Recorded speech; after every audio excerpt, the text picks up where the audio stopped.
Ito po yung isa sa mga reasons kung bakit palagi ko po sinasabi sa inyo na mag-ingat po kayo ng pagboto nyo ng mga senator dahil meron pong karakter ang kabilang kampo, ang kampo na kalaban po ni PBBM na mapaghigante or may mga pinaplano na hindi maganda, mga kababayan. Naging controversial po kasi itong naging statement na ito ni na binahagi ni Maluti Kia na di umano'y statement daw ni Quiboloy. Sabi po dito sa post ng SMNI, bakit tumakbo si senatorial candidate Pastor Apollo C. Quiboloy? Sabi dito ni Maluti Kia, ayan no, nakalagay naman to sa page nila, nagkausap kami ni Pastor Quiboloy at naalala ko at nalaman ko, bakit ka sir tumakbo? Ang sabi niya sa akin, ginulo nila ang buhay ko, ginulo nila ang ministeryo ko, ngayon guguluhin ko sila. Yan po, mga kababayan. Viral po ang post na iyan. Kaya again, mga kababayan, mag-ingat po tayo sa pagboto natin sa 2025 ng mga senador dahil baka mamaya ang mga ito ay maging instrumento ng mga kalaban ni PBBM para balikan siya. Pero linawin po muna natin, si PBBM po bago naging presidente, may mga kaso na po si Quiboloy. Hindi naman po ginulo ang buhay ni Quiboloy.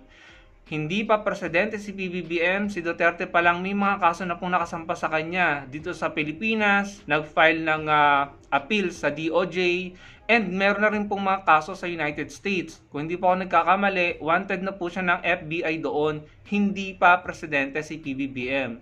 So bakit parang tila yata, kasi yung pagkakaunawa ko dyan, bakit sa administrasyon na ito siya tumatakbo para guluhin, Yun po yung pagkakaunawa ko, yun ang interpretation ko. Kayo po ba, ano pong interpretation nyo dyan?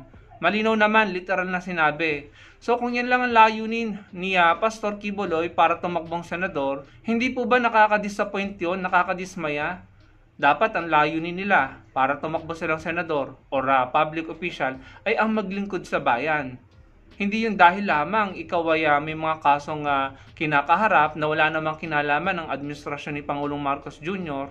Tumakbo kang senador para guluhin sila dahil sa pakiramdam mo ay ginulo ka at ang iyong ministeryo dahil sa mga kasong isinampalaban sa iyo.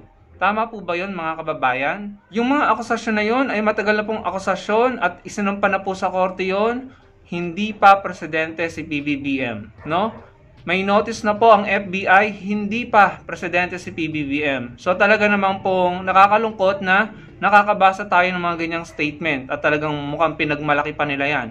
Tama po ba yan?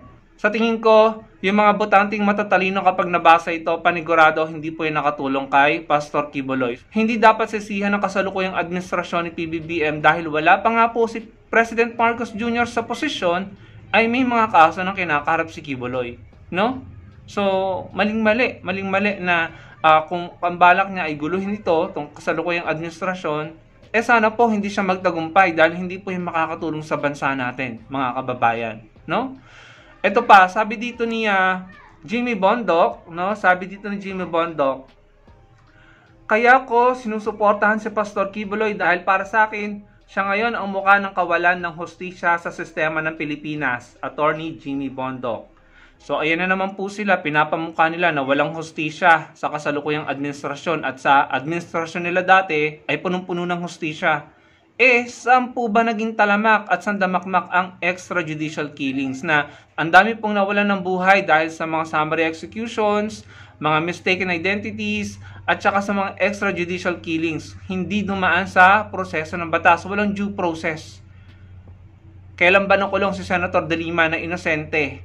So talaga namang ang lakas din naman ng loob nito ni attorney pa yan ni Jimmy Bondoc, nung sabihin na kawalan ng hustisya, mukha daw po ng kawalan ng hustisya si Quiboloy sa bansa natin.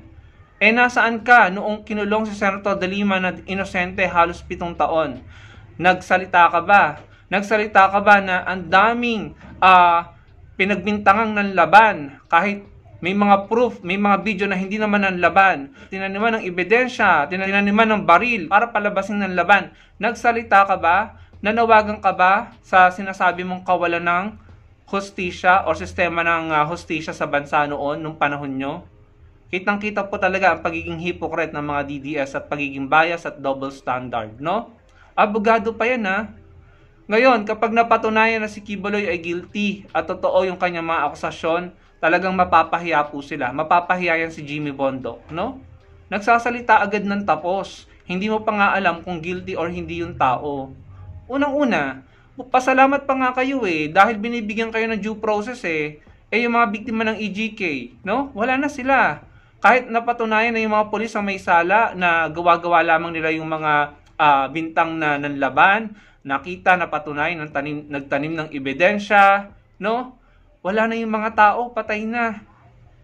Tapos na yung buhay nila, sira na yung mga pangarap nila, at pati pamilya nila, sobrang sakit ng naranasan, nasira ang kinabukasan. Kayo, yung mga idol nyo, yung mga pinoprotektahan nyo at kinakampihan nyo, buhay pa, binibigyan ng tamang due process. Eto mga kababayan, kung hindi pa ito nagpanggap na patay, kung hindi nagpatay-patayan, hindi siya makakaligtas dun sa bintang sa kanya na nanlaban daw siya, no? So mga kababayan, imagine that, ilang kagaya niya ang pinagbintangan na hindi nakaligtas. Siya, nagpatay-patayan, nakaligtas siya, pinatunayan niya sa korte na hindi siya nanlaban at hindi siya involved sa bentahan ng droga. Inosente siya. Ilan pa kaya ang kagaya niya na nawalan ng buhay pero sinira ang reputasyon at pinagbintangan ng laban at tinaniman ng ebidensya. Tapos magsasalita si Jimmy Bondoc in favor kay Quiboloy. No, kamusta naman yung mga sinasabing biktima ni Quiboloy? Bakit hindi yan ang kampihan mo? Kasi sila ang biktima. Pambihira naman to si Jimmy Bondoc. Sobrang evident na nga Although may presumption of innocence, pero binibigyan naman din ng due process yung idol mo, Jimmy Bondoc. Abogado ka pa naman. Kawalan ng hustisya, samantalang si Senator De Lima kinulong na inosente. At kahit napatunayan ng inosente siya, hindi kayo nagbigay ng mga statement para sabihin na nawalan ng hustisya nung panahon si Senator De Lima ang kinulong. Na obviously, evidently, ginipit siya, no? Dahil political rival. Tapos ngayon, si Quiboloy, na nagtago pa nga yan sinubukang i-oppose, no? Ang due process na imbes na isubmit mo yung sarili mo at humarap ka, patunayan mo sa husgado sa korte na inosente ka, hindi, nagtago pa, pinahirapan pa po ang mga otoridad, no? Tapos, binibigyan siya ng due process nun, Tapos ngayon, sasabihin ni Jimmy Bondoc, kawalan ng hustisya, mukha daw ng kawalan ng hustisya si Quiboloy. Tama ba yun mga kababayan? Libo-libo po ang biktima ng EGK na hindi binigyan ng due process. Lahat yon, they are presumed innocent because they were not proven guilty in court at dapat alam yan ni Jimmy Bondoc, no? Walang sino mang magsasabi ng isang tao ay guilty at convicted, korte lamang. Pero anong nangyari sa mga EGK victims na yun? Well, totoo na siguro meron talaga dong mga gumawa ng masama at involved talaga sa illegal drugs, pero hindi sila lahat. And sabi ng batas natin, dapat binibigyan sila ng due process at dapat korte lamang ang magko-convict at magpaparusa sa kanila. At hindi yung tipong pagbibintang ng laban, tataniman ng ebidensya, dahil Dahil sa nasiwalat na meron palang reward system, narinig natin yan sa Quadcom. Ang daming nabulgar. Tapos ngayon, kayo ang muka, siya ang muka ng kawalan ng hustisya. Abay, parang may sariling mundo yata si Jimmy Bondoc. Tapos sabi dito ni Bato de la Rosa, willing akong magpakategi diyan sa West Philippine Sea kung sabihin nila na pro-China ako. Willing akong makipag-gera diyan sa West Philippine Sea.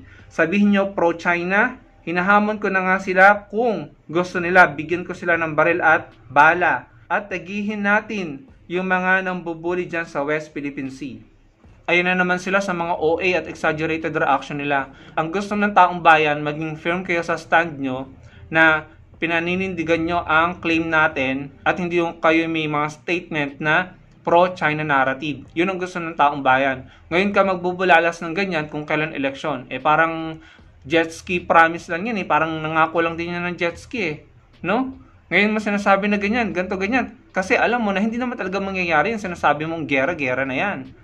Pero kung noon sana, pinaramdam nyo sa mga Pilipino na yung inyong mga statement, mga narrative at paninindigan ay pro-Philippines, pro-Philippine interest and security, hindi kayo mababansagang pro-China. Hindi mangyayari yon. Pero ngayon, wala na. Bato, huli na ang lahat. Nakatanim na, nakatatak na sa utak ng mga tao na kayo ay leaning towards China. At in our opinion, in public opinion, kumakampi kayo sa China. Kaya kahit pa ganyang ka-exaggerated or OA, ka-dramatic yung mga statement mo na ganyan, itatrato lang namin yan na parang jet ski promise na hindi mangyayari. Matatalino na at nagising na ang mga tao ngayon. Hindi na kami magpapauto, hindi na kami magpapalinlang sa mga drama nyo, sa mga style nyo na your brand is crisis, tapos kung ano-anong propaganda, hindi na kami magpapadala sa inyo. Well, since day one naman, hindi ako nauto ng kampo nyo. Pero maraming Pilipino na dating sumusuporta sa inyo ang nadala na, naumay na, at natuto na, nagising na sa mga paandar nyo. Sa tingin ko, hindi na kayo mananalo. Dahil ayaw na namin sa mga pro-China at ayaw na namin sa mga parang sunod-sunuran sa gusto ng gobyerno ng China na nako-compromise na ang claim natin dyan sa West Philippine Sea. No? Ayaw na namin ng ganun. Dahil sobrang disaster po. In my opinion, sobrang disaster ang nangyari sa bansa kapag pro-China ang namumuno. So yun lamang mga kababayan, ano pong masasabi nyo? Sana'y makapag-comment kayo at malike ang video natin. At magkita-kita po tayo sa susunod kong video. Salamat po.